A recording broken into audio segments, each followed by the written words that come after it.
Tonight, a neighborhood in southwest Atlanta plagued by crime, neglect, and an HOA that refused to protect the community is seeing new hope. But 11 Alive News senior investigator Rebecca Lindstrom explains why some say the victory only highlights why Georgia laws need to change. There's no reason this should have been left like this for years. It is a flurry of activity Michael Shepard has waited too long to witness. A team of tow trucks takes away abandoned cars, some with bullet holes. Somebody was in there, I'm pretty sure. It would not have been pretty. Leaking roofs are getting fixed, and the trash bins that are themselves trash are getting removed. Clearly, they're rusted out. But before you celebrate the story of how a good guy wins, Back up. listen to the battle. Do not touch me. I didn't touch you. Do not. For 2 years, we have walked the roads in Peyton Place as property owners pointed out the problems. I'm Rebecca Lindstrom with 11 Alive. I was trying to reach you. And we've confronted the HOA president about the board's lack of solutions. Y'all remember Gangsta Granny? I first brought you this story back in 2023. This foolishness, it's been going on forever. The YSL elderly HOA president that ran this community all the way to the ground. The president and the whole board was super shady, accused of misappropriating funds, renting out units to gang members and D-boys, inviting nothing but crime to the area. Plenty of stories, including YSL affiliates being gunned down right there. Single mothers and their kids developing chronic illnesses from mold, leaks, and everything else in her units. And if those mothers said anything, she would illegally evict them. If you've been around here, you know the story. But it's been an absolute nightmare, down to Gangsta Granny threatening to end the lives of HOA members when they stood up to her and decided they would take their community back. Well, after a long battle, Gangsta Granny is now out of the HOA. She is no longer the HOA president. However, she still owns and controls about 30 to 40% of the units in this community. But that may not be for long either, because get this. Over all the years she represented Peyton Place in Atlanta, sitting up there as the HOA president, she dodged all HOA payments for her own units, and that's why she's in the red now, owing over $250,000 in HOA fees. Not fines, membership fees. So as you can imagine, she's on the verge of losing all of her properties now if she can't cough up the cash. So much going on here, we're going to get into it, but first, take a second to make sure you're subscribed to the channel and click the notification bell for all updates. Won't waste any time, let's go ahead and jump into it. Frustrated, Shepard says he put code enforcement on speed dial. Code enforcement agents did start taking more reports on a lot of the issues. Shepard says he went to more than 20 hearings between City Magistrate and Fulton Superior Court. We also attended, watching as efforts to hold the HOA accountable kept getting delayed. The city solicitor wouldn't talk with us about the challenges, but state lawmakers did have something to say. I am thankful for people like him that stood up, spoke up and said enough is enough. Several Democrats in the House and Senate have tried for years to pass HOA reforms to help homeowners like Shepard. You can get a hearing, but what is a hearing without a vote? We have to come down to this Capitol, talk to the legislators about why we can't get a vote and get some action taken. Let's be real. You can't get much passed in Georgia without Republicans on board, since they do control the House and Senate.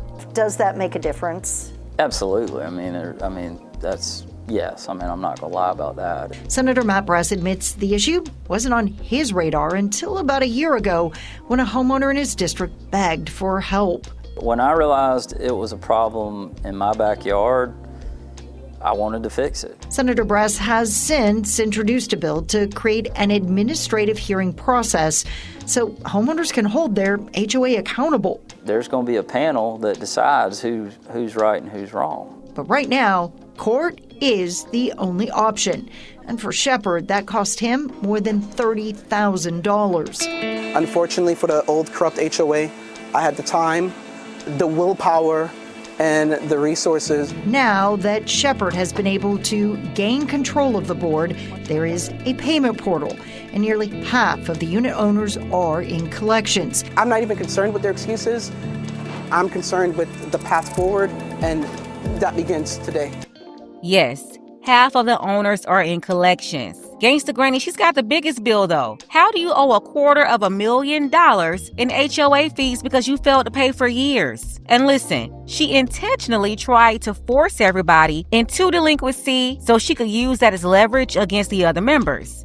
See, she would play these games to try to take their vote away so they couldn't vote her out as president. It was a whole elaborate scheme she pulled off here to stay in control. And if any of the members sold their units, she would then force them to pay the fees before the closing. It would be tens of thousands of dollars, but that money would never end up in the HOA's bank account. It would end up in Gangsta Granny's pockets instead. And when people tried to hold her accountable, she argued it was because she was black, when the truth is that's one of the reasons why she got away with this for so long. The Fulton County justice system is under the leadership of mostly black people, with a lot of black women holding historic offices. So that black and female-led Fulton County justice system did not want to hold Gangsta Granny accountable, and they didn't care what was going on in this all-black community. Nah, they didn't care about the owner-occupants, the investor owners, or their tenants. Even when Gangsta Granny got arrested and charged after she physically attacked a member, they didn't really hold her accountable there either. Remember, I reported on that at least a year and a half ago. The punishment was like nothing.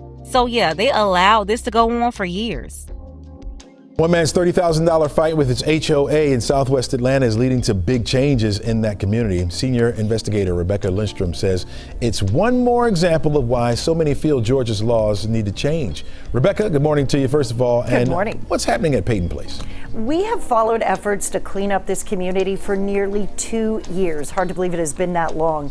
It started when Michael Shepard bought a townhouse in Peyton Place, and he quickly realized the HOA board had little interest in removing things like abandoned cars or fixing the roofs and fences. He invited us out to take a look. He started leaning on code enforcement, hoping the city could force the HOA to act, but the HOA president at the time just told the court she had no money because people weren't paying their dues. Oh man, is that true? Were people paying? I mean, yes and no. First, there's no real proof the HOA was even trying to collect that money. There's also no proof the HOA board was even paying, even though the president, we looked at property records and determined the president owns at least a dozen units in a community of just 47 townhomes. So Shepard tried to rally owners to oust the board, but the HOA leaders ignored him. And like I explained before, that was a part of Gangsta Granny's plan. She definitely owned and controlled over 30% of the community. I would say closer to 35 to 40%, because she was allegedly also collecting rent and controlling some properties that she didn't own, but the real owner had passed away, and their family didn't want anything to do with the property, or they just didn't know what was going on. So she manipulated a lot of people. That's how she got a lot of those units in the first place. Her goal was to keep some people delinquent so they couldn't complain about her or have enough votes to throw her out, because she would tell them, oh, if you owe money, you can't vote. And when those members would go to sell, she would pocket thousands of dollars from their sale. That money ended up with her. So yeah, it's a lot of shady mess going on here. So we went to Superior Court, and that is where he finally won a default judgment, a ruling that allowed him to get control of the HOA bank account and form a new board. It took a lot of time and obviously money. He said, as you mentioned, he spent at least $30,000 of his own money to make that happen. And of course, Jesslyn, most people just can't do that. Exactly. $30,000? Most people don't have the time or money to do this. But unfortunately for Gangsta Granny, Michael had the time and stood 10 toes down to battle it out. Listen, she got so angry with him, she physically attacked him. That's how she ended up getting those charges and went as far as threatening his life, saying she would get gang members on Michael and his wife. But yeah, so many other communities are going through this. They're dealing with their own HOAs. This is not just a Peyton Place issue. It's also not just an Atlanta or Georgia issue. You have people dealing with straight up criminals and narcs running these associations in control of some of these folks' most valuable assets, their properties. And because Democrats and Republicans get money from these large organizations representing HOAs and COAs, they never do what's right for the people, the property owners. Yeah, this is going on all over the country. And it's like that because both parties, the left and right, they're in bed with the companies that's going against these homeowners. Wow. Okay. So there's a new board. What kind of changes have you seen so far? It was exciting to be back out in the community and to really see some movement. The new HOA board has set up a payment portal for dues. They have created a website for transparency, held meetings with people who are in the community.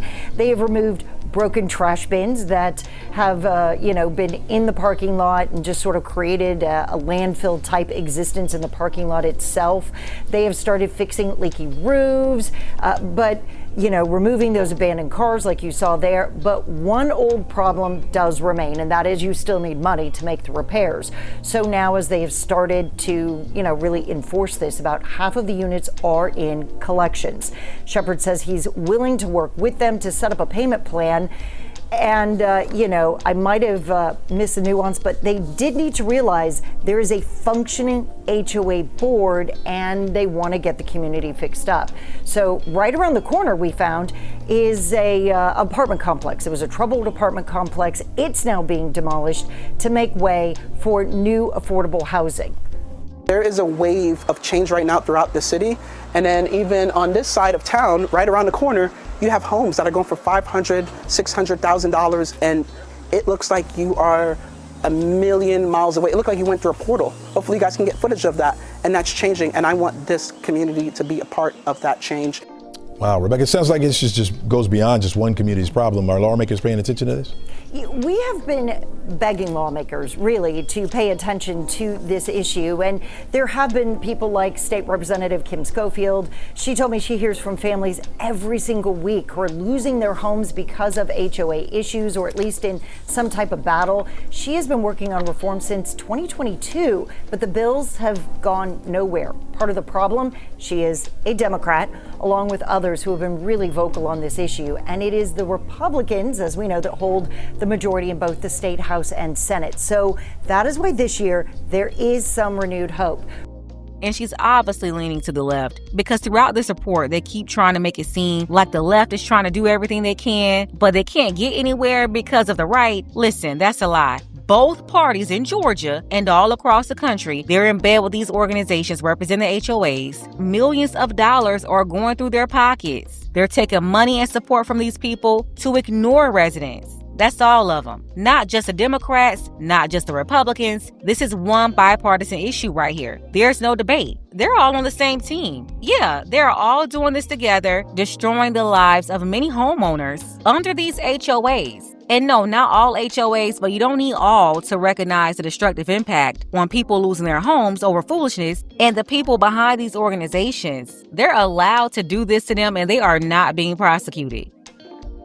Republican State Senator Matt Brass has introduced a bill to create an administrative hearing process through the Secretary of State's office, basically a less expensive alternative to those costly court battles. The bill would also raise the minimum debt threshold for foreclosures from $2,000 to $4,000 and require that only includes actual dues, not fines in that amount. How did he get involved in this issue?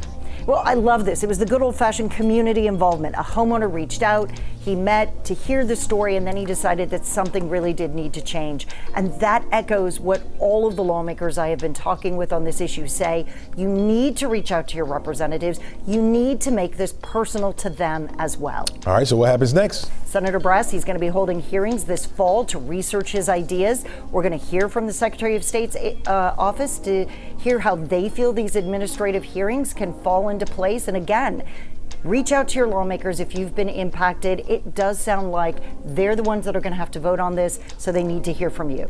All right, sounds good. Thanks, Rebecca. We appreciate that report. We'll be looking forward to seeing more. Sure, and these do-nothing lawmakers won't do anything because citizens are usually too distracted to hold them accountable, even if they're personally impacted by their lack of action. They're out here fighting for multi-millionaire late-night talk shows that they don't even watch. They could care less about what's going on in their actual community. You have situations like this really impacting everybody, not just property owners, but tenants who rent from these owners too. As for Gangsta Granny, she was kicked off her throne. She's behind $250,000 in back fees. All the money she failed to pay while she was in control of this community, about 35% of it is in her hands. And if she refused to comply, then Gangsta Granny could lose it all. Yeah, and I believe she should definitely be investigated to also determine where did all that money go. I'm talking about the money from the members who did pay, and then the ones she collected large balances from at their closing when they sold their properties. Because word is that money is not in the HOA account, and she was using her own personal account and her own business account, mixing up the money when the HOA had their own account. So all this did was make it easier for her to walk away with it. Let's go ahead and get the conversation started. Tell me what you think about this mess below. I want to thank everybody who supported this channel. You can show your support as well. The link to PayPal is below. Ladies, fellas, want a balanced analysis, want the truth from a woman's perspective? Then you're going to want to subscribe to this channel, and don't forget to like and share.